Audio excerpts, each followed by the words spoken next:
Welcome back, everyone, to eBoogie Studios. Today we got another suspenseful mystery for you. Hope you enjoy.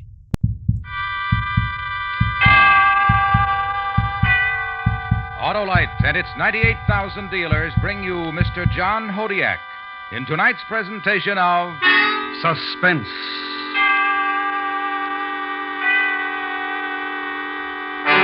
Tonight, Autolite presents a story about heroism as we document the attempt of three brave men to conquer the mountain. Our star, Mr. John Hodiak.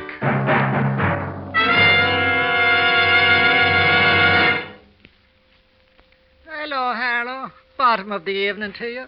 You mean top of the evening, don't you, Mr. McSorley? No, bottom. My spirits are low as the water in my car's battery. Oh, you mean it's dry? Dry as an Irishman's wit. Well, now, it's an Autolite Stay Full battery you're needing. That's the famous battery that needs water only use. You mean that long life battery, Harlow? 'Tis one and the same. Fiberglass mats surround every positive plate to reduce shedding and flaking and give the Autolite Stay Full longer life, as proved by tests conducted according to accepted life cycle standards. Where could I be getting this marvel of marvels? Why, from your nearest Autolite battery dealer, the man who services all makes of batteries. To quickly locate him, just phone Western Union by number and ask for Operator 25. I'll tell you where to get an Autolite Stay Full, the battery that needs water only 3 times a year in normal car use. And remember, from bumper to tail light, you're always right with Autolite. And now, Autolite presents The Mountain, starring Mr. John Hodiak, hoping once again to keep you in suspense.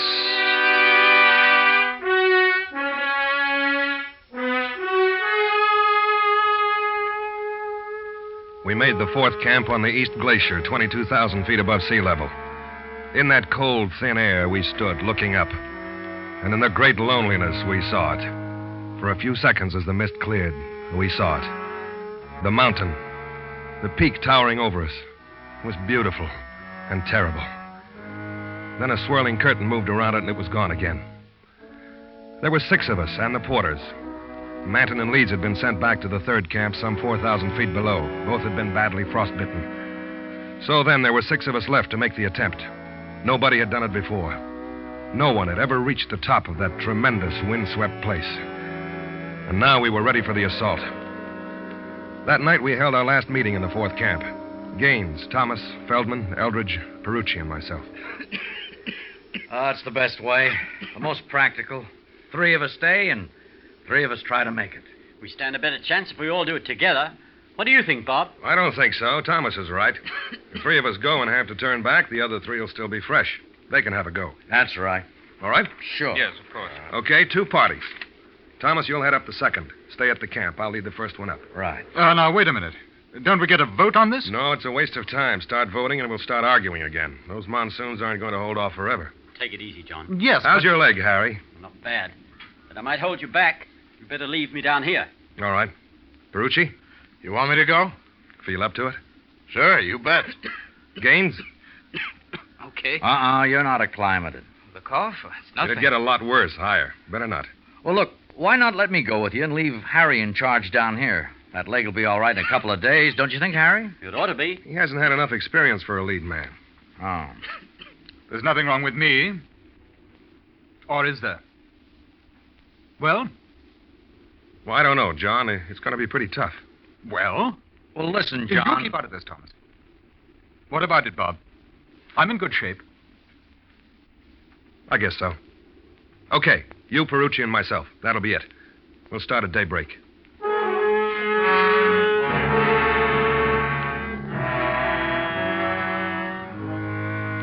And that's the way we decided. There was no other possibility. It wasn't that we didn't like Eldridge. It was just that he was always flying off the handle, and because of that, he wasn't a good risk. Nerves don't go so well with mountain climbing. Not that mountain. Cold and dangerous. Its never-gained peak, hidden in mist. Later that evening, Thomas and I were going over the equipment before turning in. You know, someday they'll invent an oxygen tank that's light. Bet these things weigh over 30 pounds. Yeah. Hey, Bob.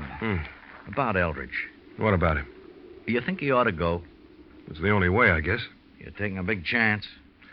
He'll be all right. If we could only wait just a couple of days, Harry'd be all right. We're late now. If the monsoon starts, none of us will be able to do it. That's the trouble. Well, you have Perucci along. He gets on pretty well with Eldridge. That'll help. It'll be fine. We're all in good shape. I think we're going to make it. In a way, I hope you don't. I'd like a crack at it myself. Oh, wouldn't that be something? The first man to get to the top. You understand why I didn't take you, don't you? Oh, of course. Wishful thinking, that's all. Well, you better turn in. I'll finish checking the stuff. Okay, see you in the morning.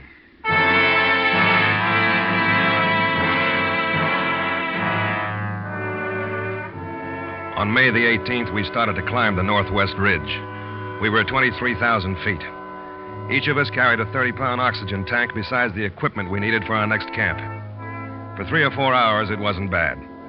But as we went higher, the wind started to take it out of us, and we felt the cold more. Deck 10, eh? Yeah. Boy, will you look at it up there? That's it. You almost feel like you could jump and touch the top. Big jump, Perucci. What do you figure? About 3,500 feet more? Something like that. Well, if the weather holds, we might make it by tomorrow. That's what I thought. Not a cloud in the sky. Oh, will you look at that thing? Boy, what can you say when you see a mountain like that? Save your breath. We'll move in a few minutes. Then we hit patches of snow, and the pace slowed down. We'd spelled each other as leader, and it was my turn up ahead. Perucci was bringing up the rear when I heard him yell and felt that dreadful tug of the rope at the same time. Damn, that scared me. Perucci's gone down. Dig in. All right. What is it? Crevasse? Yes. Use the ice axe. It won't hold. Snow's too soft here. I'm slipping, Bob. I'm slipping. I saw the snow crumbling away from beneath Eldridge's feet. I saw it, and I thought of a man I knew who slipped from an aerial ladder 100 feet up, and as he fell to the ground, his legs raced wildly, arms waving, trying to find the rungs to pull himself back up. And Eldridge was doing it now, his heels churning into the soft snow at the edge of the crevasse. Then he found solid ice. Bob? Yeah? Can you pull me back? I can't get Perucci out from here. I'm afraid I'll go over, too. I'm right on the edge. Can he get a hold with his axe? No. He's hanging free. The wall slopes in. Hurry! I'll try.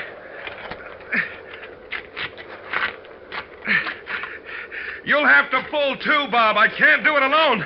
Too much weight. I tell you I can't. I'm afraid to move. I can feel it going under me, all around me. There's solid ice a couple of feet back. I can grab it with my axe. Don't let go. Don't let it go slack. Bob, I'll go over. I won't. Just hang on.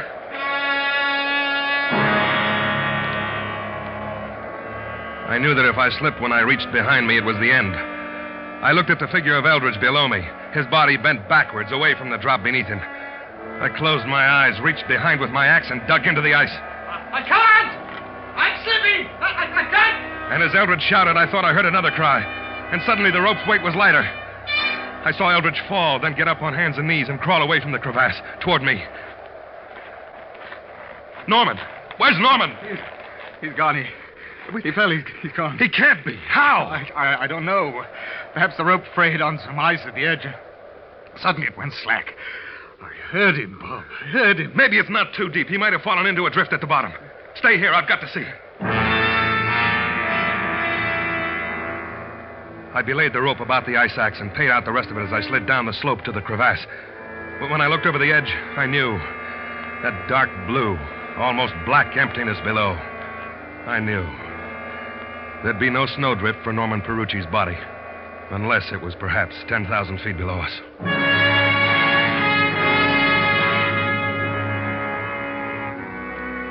We bypassed that place, found a shelter from the wind, and pitched our tent. For a long time, neither one of us spoke. I think we were too exhausted to say anything. Exhausted and shocked. There were only 2 of us now. I keep hearing him. I know. No, you don't. Not the way I do. He was a nice kid. Yes. Doesn't seem as cold without the wind. How high do you think we are? 24,000. I wondered. It's a little hard to breathe. Better use the oxygen. No, not yet. We won't need it. Yes, we will. We'd better save it. We're going down in the morning. No. We've got to. You and I couldn't make it up there alone. There's 2,500 feet to go, maybe more. No, we've got to go back. Let the others try. Just because he's gone, is that why? Look, I've done more climbing than you out here. What happened today is bad for the nerves. We couldn't make it. We'll go back. Try again later. But the monsoons will be here later. We've got to do it now. Thomas and the others can do it. No. We'll keep going. I've got to. I'm not going back. What's the matter with you? You're talking like a kid. Look, I was the last one on your list when you got the party together, wasn't I? Yes. Why? Why was I last? I don't know. Somebody had to be. It was you, that's all. You're a liar. You didn't want me along. None of you did. You're here, aren't you? You know I'm afraid of climbing, don't you? Isn't everybody a little? Isn't that why we do it? Isn't that part of it? I mean really scared. I'm really scared. You know that. No, I don't. Look, something happened Something happened to me today. I've got to go on to the top now. You think I'll call you a coward if we don't? No. All right, then, forget it. We'll try again. Maybe next year. You'll be along, too. I'll do it alone, then. I'm going on alone. Now, if you want to come with me, all right. If not, it doesn't matter anyway. I'm going on. So long. John! John!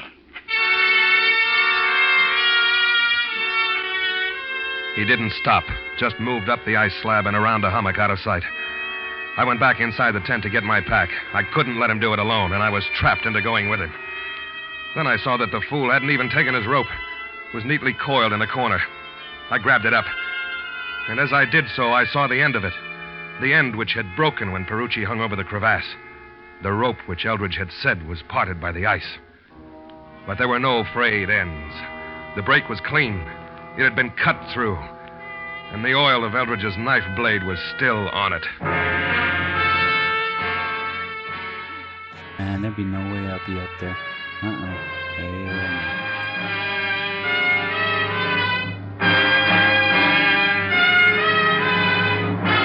Autolite is bringing you Mr. John Hodiak with Ben Wright as Eldridge in The Mountain. Tonight's presentation in radio's outstanding theater of thrills, Suspense.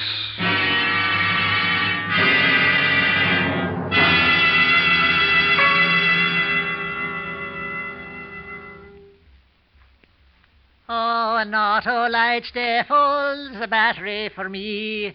It's the finest fine battery I ever did see. Ah, 'tis the truth, Mr. McSorley. And that famous Autolite Stay Full needs water only 3 times a year in normal car use. And hello, me boy, would you be repeat about the glass of fibre? A pleasure it is. Those fiberglass retaining mats surround every positive plate to reduce shedding and flaking and give the Autolite Stay Full longer life as proved by tests conducted according to accepted life cycle standards.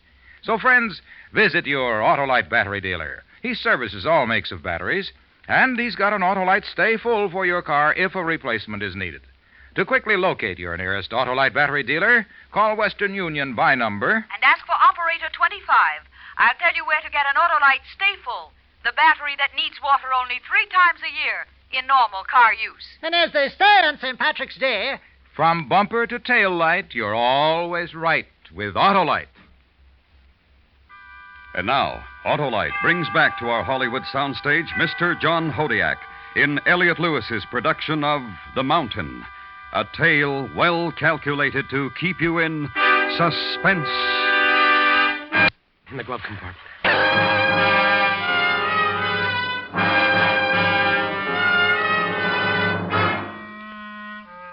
When Eldridge had thought that he was going over the crevasse, he'd cut the rope which had held Norman Perucci's body some 20 feet into the chasm. To save his own life, he'd done this. I pulled the coil through the straps of my pack and left the tent.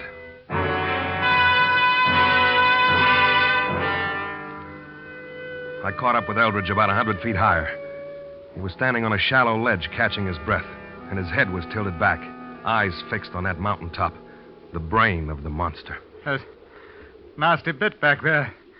I was cutting steps up the cliff. I nearly fell. You didn't, though. No, I didn't. I say, you're coming with me, eh? I want to see that you get down alive.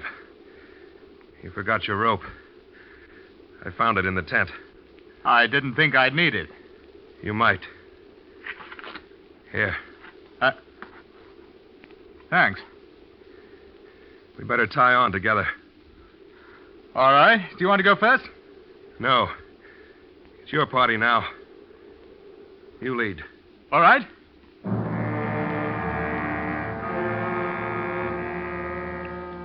He had a funny look on his face as we roped together.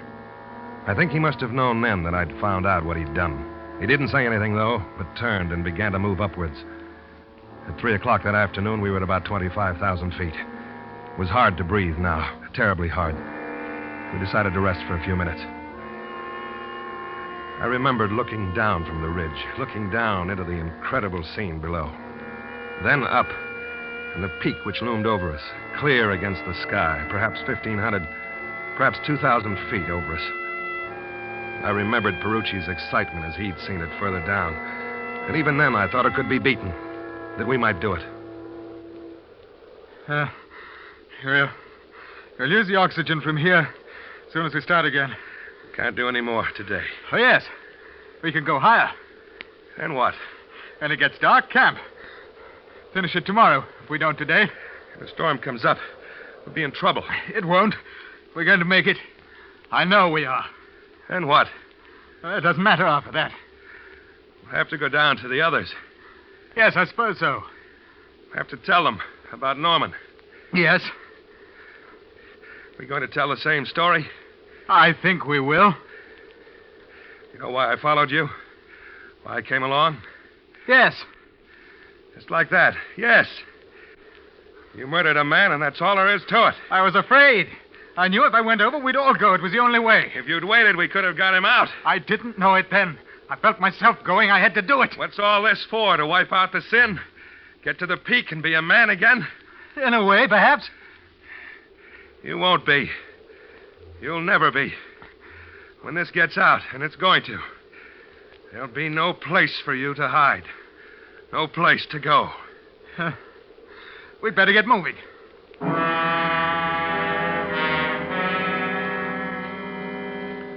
We began to use the oxygen sparingly and kept moving up, slower and slower, our hearts pounding with the effort. 100 feet, 200, 3. I began to feel lightheaded. I couldn't. Not another step. I couldn't. Then it was 400 feet. Eldridge collapsed in front of me and lay in the fine snow, sobbing. We stop. Stop here. We've got to go on. No. Go on.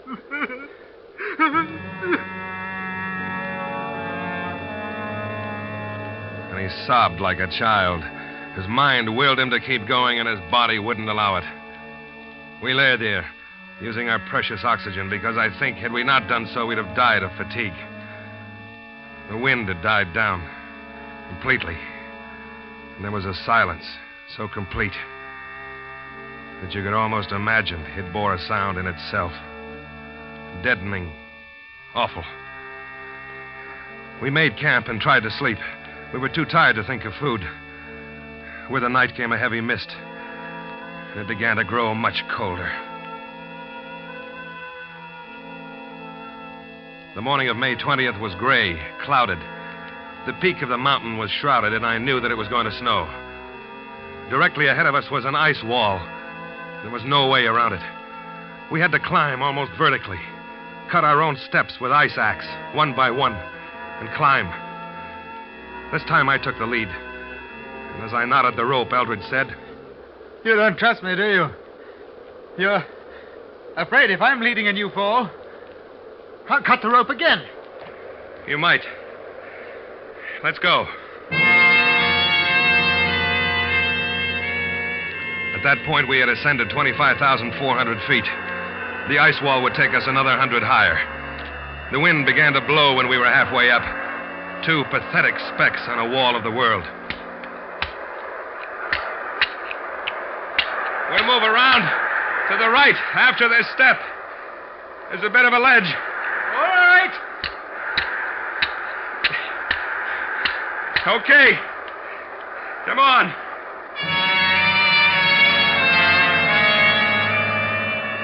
The ledge was at most 10 inches wide, narrowing down in places to no more than a toe hold. I felt my way along until the ledge gave out. Then the hacking of steps began again.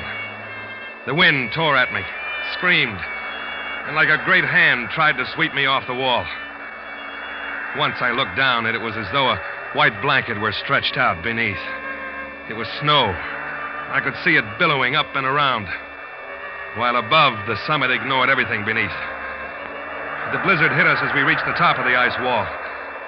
We found a little shelter in the lee of a pyramid-shaped summit and waited. And then the slope seemed to lurch, and I had a split second to see the wave of snow pouring down on me. It was over, done. The avalanche swept us down, smothering, killing, and I thought of the ice wall and the drop below. That's all I remember.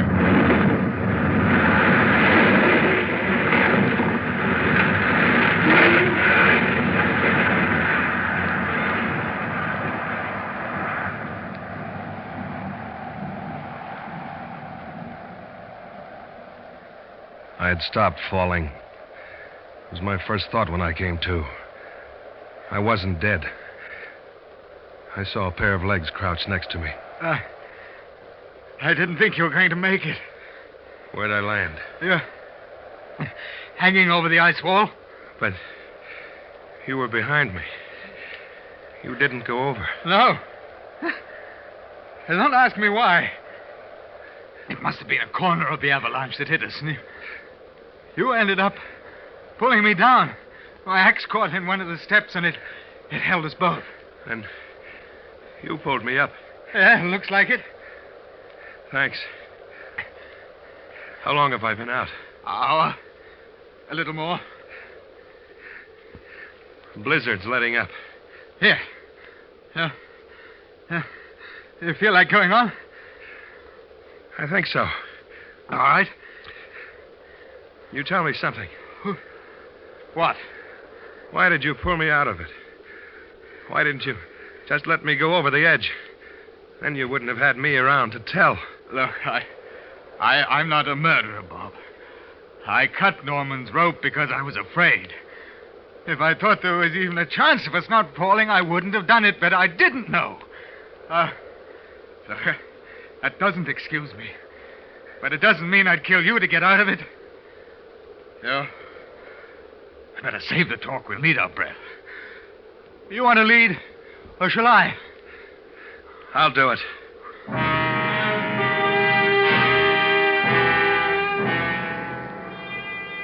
The storm had passed, and although we could see the cold sky again, the peak was still only occasionally visible through patches of mist. We went up, higher, higher. And then my oxygen tank went out, and we had to share Eldridge's. We'd nearly reached 26,000 feet. We could see the top. For a moment, it stood out clear. And it looked so easy. The last lap.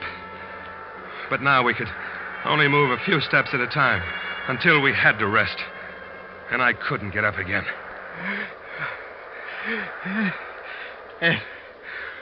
It looks pretty easy past that ridge. I have to wait. All right. Wait for me. No. Now go on. No, together. Just wait. A couple of minutes. It'll be getting dark. I'll come back for you. No. Minute. Here. You? You take the oxygen. No. I don't need it. No, John, no. I won't need it. You wait here. No. I'll get down again. Wait. Look, I'm sorry I was afraid. I'm still afraid. That's why I've got to do it. You understand? So long, Bob.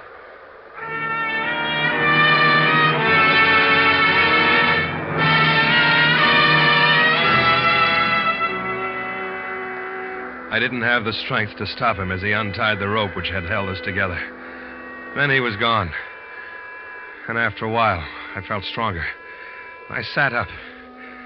I could see him, a dark blob against the mountain snow. Smaller. smaller, and he was climbing upwards. He'd reached the final pinnacle and became a dot that was lost in the mist. I saw Eldridge once more. He couldn't have been more than 250 feet below the peak. For perhaps 10 seconds I saw him, and then he disappeared. I waited into the night. The next morning I began to look for him, but the oxygen was gone. I knew that if I had to climb another foot, I'd die. And so I turned back. There was no wind anymore. It was almost warm. Somehow I got down to the base camp, and I told him the story. Almost the whole story, but not quite. I changed a rope which had been cut with a knife into a rope which had frayed and parted on the ice. I remember as we started down to the valley below, I turned and stood a minute, looking back, looking up. Then a cloud softly poured over the peak, and in a moment, the mountain was gone.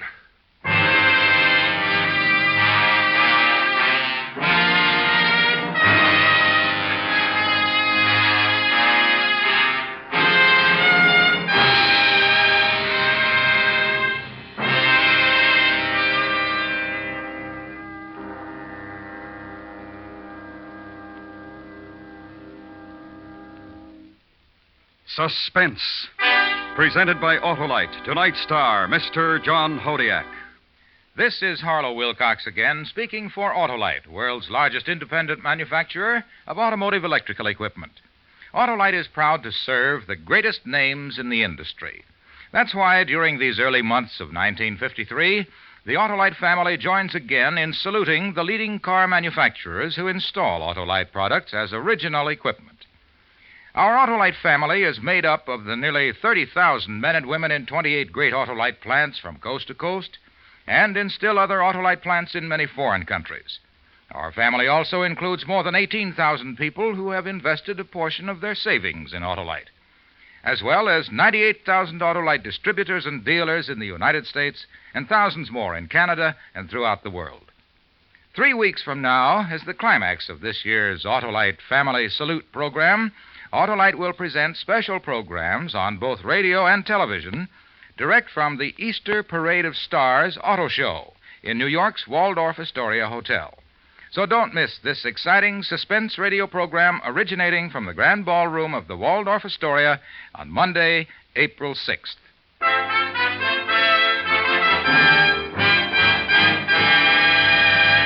Next week, a story in the classic tradition of suspense as we present a new version of Charles Dickens' terrifying short story, The Signalman. Our star, the First Lady of Suspense, Miss Agnes Moorehead. That's next week on Suspense. The Mountain was written for Suspense by Anthony Ellis. The program is produced and directed by Elliot Lewis, with music composed by Lucian Morowick and conducted by Lud Gluskin. In tonight's play, Ben Wright was heard as Eldridge. Featured in the cast were Joseph Kearns, John Fraser, Paul Frees, and James McCallion. John Hodiak may soon be seen in the Columbia Pictures production Mission Over Korea. And remember, next week, Miss Agnes Moorehead in Charles Dickens' The Signalman. Tomorrow is an important day, not only to the wearers of the green, but also to the campfire. I want to thank everyone March for 17th listening in marks today. The 43rd anniversary of this I hope organization, everyone enjoyed it, dedicated to teaching like I American did. girls how to I want to become thank good my friends citizens of the from future. Tito's Vodka. Autolite They have 2 congratulates the programs campfire going on right girls now where and you their can win inspired leaders. some awesome, cool prizes. I've added on This the is QR the CBS codes Radio Network. up there, so take advantage of them. And once again, guys, like and subscribe. Send me a comment.